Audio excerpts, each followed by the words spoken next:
It's your favorite YouTube dealer. I appreciate you guys for stopping in. We got something from Ed Sheeran. It's been a minute since I have checked this man out, but he is amazing at what he does. Like everything he drops is pretty much top tier. Let's just be honest. This one is called Under the Tree from That Christmas. I don't know what That Christmas is, if that's like an album or something like. Okay. Under the Tree from the Netflix film That Christmas, out 4th of December on Netflix, which is tomorrow. Okay, dope, dope. Maybe I'll check it out. I'm alone this December. Ooh, okay, this is gonna be. I like this. I already know where this is gonna go. So if you guys happen to see this after December 4th and you've been watching That Christmas, I forget if it said it was a show or it said film, so it's probably a movie. Let me know what you thought about the movie, and I might have to check it out myself. I'm alone this December. Shit, I am every It's the December. last light of the day. Oh, I can't help but wonder if you feel the same. Oh, I guess I'll surrender to the tears and the pain. Little Jimmy. And the cold we are under will remain. You were the hearth light, my fire that died, waiting for morning sunrise. There is nothing under the tree that I wished for. I want you to come back to me and be like before. Have I lost you and nothing will ever fill the hole? See, this is I like this because this is so on point with some stuff that I talk about. Now, obviously, once you break up with somebody for whatever the reasons are, sometimes there's no good reason. Sometimes it's like shit that happens and goes down, and it's like, yo, you cheated on me. You did, you know what I mean? Like you did some F shit, basically. I'm trying to think of the nicest way to put it, but when that happens, it's one thing. But when people split because maybe like they argued a little or just kind of grew apart or stuff like that, it's tough because I don't know. It's just I've always been this person, and I've said this in other videos where I'm weirdly the person that wants to kind of remain in contact with people that I've dated. We don't have to be best friends. I get we're not going to be besties, and I also get that doesn't really work when it comes to moving into other relationships because people don't want you talking to your ex. That's a red flag.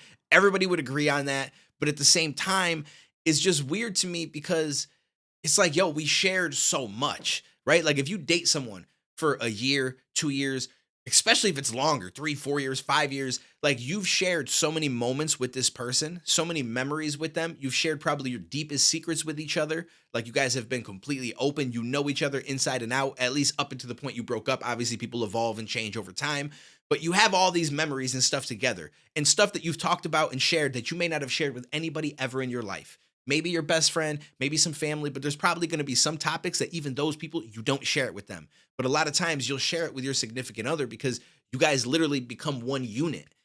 And so when you break up, it's just odd to me to think that we go from this being the person that I trusted, loved, and shared more than anything ever, anyone ever in my life. And now all of a sudden we're going to go to a point where you're going to go a separate way. I'm going to go this way. And we're going to pretend like we don't know each other. We're never going to communicate again. We're never going to text each other, call each other. I'm not looking at your profiles. We're not going to come across each other in person. Like we are just, it's like neither of us ever existed to the other. And I just think that that's such a wild, it's just such a wild thing. Like that you go through so much with somebody and all this stuff and these emotions and everything. And then a year or two later after breaking up, you're meant to go about it as if they don't exist and you cannot talk to them or it's a red flag. Plus that person probably don't want to talk to you anyway, you know, unless both people are in the same mindset of me where they're like, you know what, let's be friendly because, you know, we could be good friends. Like we were good together. It was just this one issue and that issue is only there in relationships. So if we break up and we become friends, it's a beautiful friendship because that is no longer a thing that matters. You know what I'm saying? Like, I don't know. Am I crazy? I mean, I don't have contact with anybody that I'm exes with necessarily besides like there's one or two people that like every once in a great while I might be like, yo, happy new year. Or they say it to me and we just exchange a couple messages. And I feel like that's good. Like that's enough. But it's like at one point that person meant so much to me. So like, why is it like so hard to just think that that is normal? I don't know. Anyways, but at the same time, I wouldn't want a girl that I'm dating to be talking to her ex. It depends on how much they're talking, what the context of it is, all that kind of stuff. But if it was just like every once in a while, people just saying, hey, happy this, happy that, it's not the biggest deal in the world. I feel like, you know what I mean? Like, to me, that seems like that would be more of the normal process of things than just we're strangers now. My heart will be here under the tree. My bad, I was Just letting chatting. You know.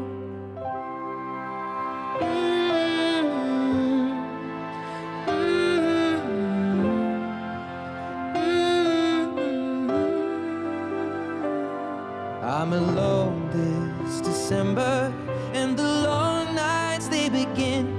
Still my mind's overthinking now whose arms you're in. And were mine just an afterthought of needing to be kind? Guess when we're out of sight, it's out of mind. You were the first touch, first look in my eyes.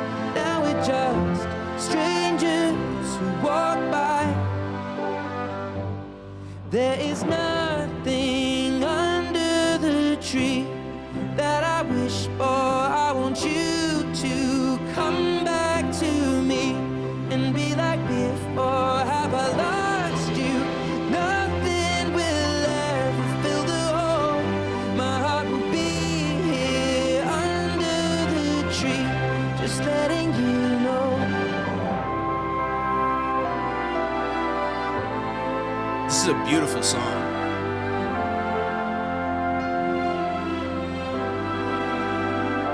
So does anybody know, is this just a song or is this actually based on a relationship that he had, whether recent or in the past?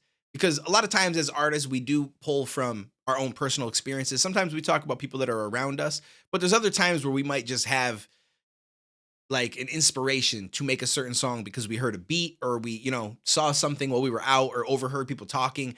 And we turn that into a song because we know that it's relatable to people. And it's something that we also can relate to. It just might not be about a specific situation that we've been through, if that makes sense. So I don't know which this is, but if anybody knows, I'm always curious. Let me know in the comments.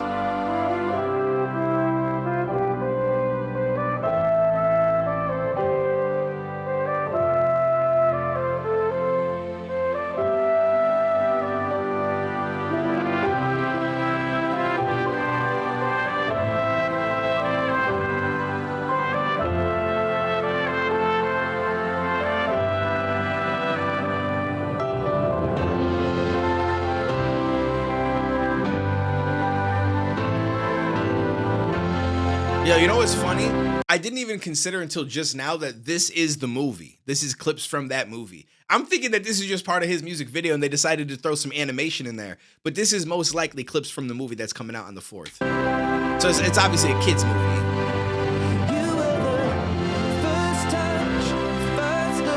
And I assume that that's also a reason. See, I got so lost in the sauce of listening to this and talking about what I did earlier that I forgot that this was based around a movie or it's meant for a film, which means that might have been the inspiration for him writing. It might have nothing to do with people he overheard, people he knows, or his own real experiences.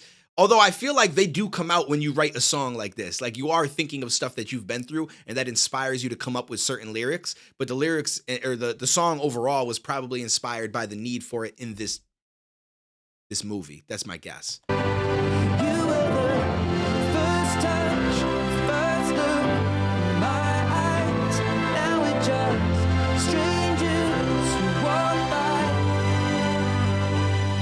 There is nothing under the tree that I wish for. I want you to come back to me and be like before. Have I lost you?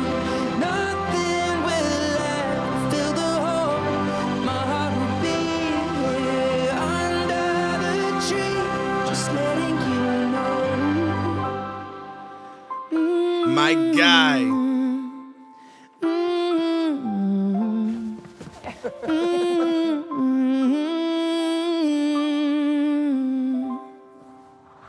Happy Christmas to all, and to all, a good night. Who are you talking to? Yeah, I was about to say, I'm like, hey, yo, Rudolph wasted in the passenger seat. And to all, a good night. But he just chilling. You know what I'm saying? How like you riding home with someone and you fucked up. You just sitting there like just chilling. He's like, yo. That's the impression I got. You talking to yourself again, Sans? That was dope. Shout out to Ed Sheeran. This dude does not miss. He does not miss. So it looks like it's a cool little movie for kids. That should be dope. Let me know what you guys thought down below. For anyone that does not know, I'm live on Twitch pretty much every single night, twitch.tv/DuaneTV. Friday nights, we do music reactions live. Other nights, it's mostly gaming, but I am trying to find other things that I can integrate into the stream. But right now, I'm trying to finish Stalker 2, which today is Tuesday that I'm recording this. I don't know when the video will drop, but I think I'm going to be able to beat it tonight. And then I don't know what I'm going to move into. I might try out the first Path of Exile just for one stream, just to see if I like the style of game, because Path of Exile 2 is coming out soon.